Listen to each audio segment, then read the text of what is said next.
Hello అండి, నమస్తే. Welcome back to our channel. ఈరోజు రెసిపీ వచ్చేసి దోశలు అండి. ఇది సామలతో చేసిన దోశలు. రెసిపీలోకి వెళ్ళిపోతాం.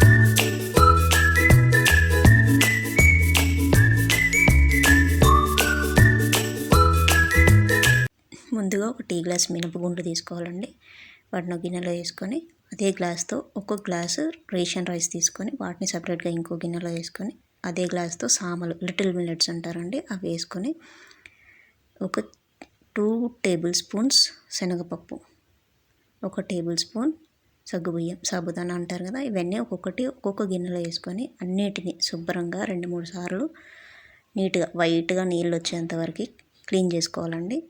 నేను క్లీన్ చేసుకుంటున్నాను. అన్నీ అలాగే సపరేట్గా క్లీన్ చేసుకొని ఒక్కొక్కటి పక్కన పెట్టుకోవాలండి. వీటిని కూడా అది వాటితో పాటే నానబెట్టేసుకుంటే చాలా బాగా నానిపోతాయి, ఉబ్బిపోతాయి. అన్నిటిని కడిగేసుకొని వాటర్ ఫిల్ చేసేసుకొని వాటిని మూతలు పెట్టేసుకొని 8 అవర్స్ వరకు వీటిని నానబెట్టాలండి. నేను ఉదయం 8 గంటలకి 8:30 ఆ టైంలో నానబెట్టేసుకున్నానండి. ఈవినింగ్ వరకు నేను వీటిని ఇంకా కదిల్చేది ఉండదు కదా. వీటిని ఈవినింగ్ 6 o'clockకి నేను తీసి మళ్ళీ ఆ వాటర్ అంతా డ్రైన్ చేసేసి, చూడండి పప్పు నానిపోయింది. శనగపప్పు కూడా ఇట్లా వేలుతో నలిపితే నలిగిపోతుందండి. చెక్ చేసుకుంటున్నా. అలాగే రైస్ కూడా సామలు కూడా చాలా బాగా నానిపోయాయండి.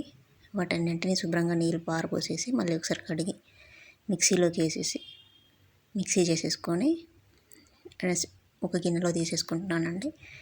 దీంట్లో కొంచెం సాల్ట్ వేసాను. నేను ఒక రోజుకి మాత్రమే పిండిని ప్రిపేర్ చేసి పెట్టుకున్నాను.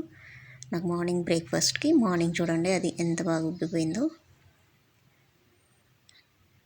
ఫోమెంట్ అయింది, కొంచెం బబుల్స్ ఉన్నాయి కదా.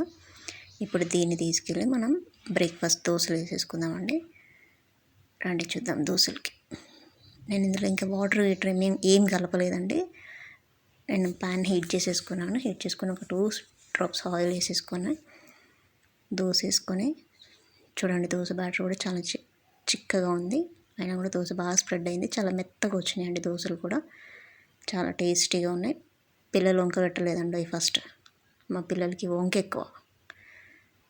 చూడండి ఎంత బాగా స్ప్రెడ్ అవుతుందో పిండి కూడా.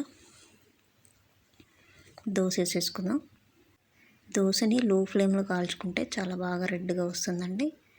నాకు ఇప్పుడు మీకు ఇక్కడ లైటింగ్ లేదు, చూడండి దోశ దానంతా అదే లేచింది, ఇట్లా పైకి వస్తుంది. కింద మంచిగా రెడ్గా అయింది. ఇప్పుడు నేను టర్న్ చేసుకుని దోశని పెట్టుకున్నానండి. నచ్చితే లైక్ చేయండి, సబ్స్క్రైబ్ చేయండి, ఛానల్ని ఫాలో చేయండి. Thank you.